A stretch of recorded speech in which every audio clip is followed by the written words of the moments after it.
We have breaking news now in campaign 2016 with 100% precincts reporting. Republican challenger Steven Frias has a slight lead over House Speaker Nicholas Mattiello in the District 15 House race. However, mail-in ballots have yet to be counted, and Mattiello claims once they are, he will be in the lead again. Meanwhile, as we reported last half hour, the statewide ballot question on the Tiverton Casino has been approved, but it needs local approval in Tiverton, and right now that race is just too close to call. Now let's go to WPRI.com reporter Ted Nesi and Eyewitness News political analyst Joe Fleming. They have analysis on the Mattiello-Frias race. Yes, so you said it well right there. We need those mail ballots. Speaker Mattiello's campaign ran an aggressive mail strategy. That's where you go to voters in advance and say, why don't you do a ballot in advance? It's perfectly legal and campaigns do it, but we need those numbers. And right now we're being told mail ballots might not be counted all across the state until as late as Thursday. And that could not only affect, it will obviously affect when we find out if Speaker Mattiello won, but other General Assembly races as well. Yeah, Cale Keeble, the Judiciary Chairman, is in a very tight race. He's up by about 20 votes right now. Mike Marcello from Scituate is down by a couple hundred votes, a Democrat who tried to become Speaker last time. So there's a number of really close races at this time that the mail ballots are going to decide. There's like 45,000 mail ballots statewide. That's probably a record number. So we just have this huge number of ballots that still need to be counted that came in by mail. May not know till Thursday. That means the State House will be in a bit of a holding pattern, waiting to find out if there's still a House Speaker or not. All right, thank you, Tim and Ted. And Eyewitness News reporter Walt Buteau is live at the Board of Elections in Providence, where ballots are being counted right now. Walt.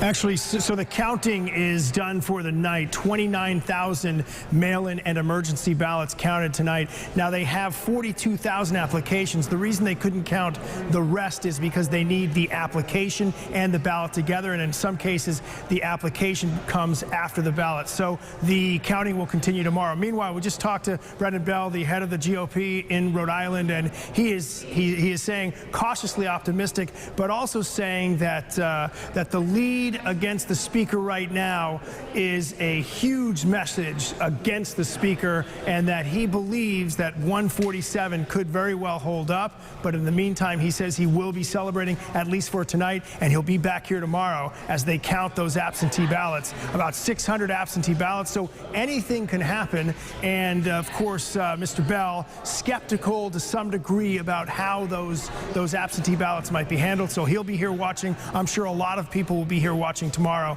and in the coming days, as not only those mail-in ballots and emergency ballots are counted, but as other mail-in, thousands of those ballots are counted from across the state.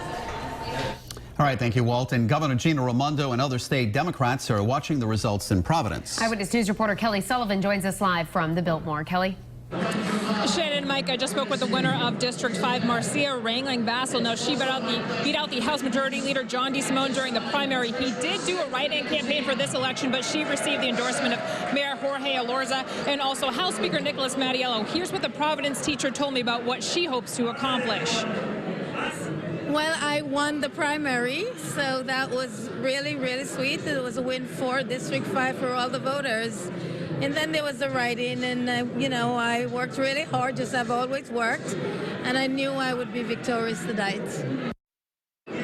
And back here at the Biltmore, it's been a mostly victorious night for local Democrats here throughout Rhode Island. We did hear from Congressman Langevin. He was successful in his re-election campaign. We're about to hear from Congressman Cicilline. He also successful in his re-election campaign. So we're hearing a lot of speeches this evening as everyone still, though, continues to closely watch the presidential race. For now, reporting live with the Providence Mobile Newsroom, Kelly Sullivan, Eyewitness News.